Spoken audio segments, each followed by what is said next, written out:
ఇప్పుడు రాతి కట్టడాలు, కొండలను తొలిచి కట్టినటువంటి కట్టడాలవి, అవి ఇప్పుడు మిషన్లు కూడా కదలవయ్యి.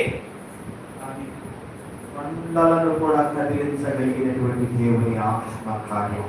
బలము చేతనైనను శక్తి చేతనైనను నేనేమి చేయలేదు, కానీ నీ ఆత్మ చేత, దేవుని ఆత్మ చేత ఎప్పుడు ముద్రించాడంటే తల్లి గర్భములోని మనం ముద్రించేశాడు.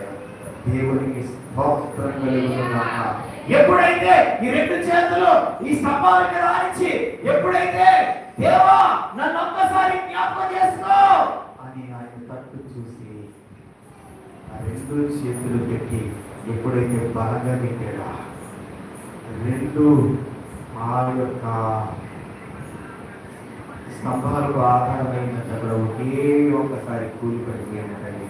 అతడు మునుపు చంపిన వారి కంటే అక్కడ చనిపోయిన వారి సంఖ్య ఎక్కువగా కనబడుతుంది. దేవునికి స్తోత్రం కలుగునుగాక.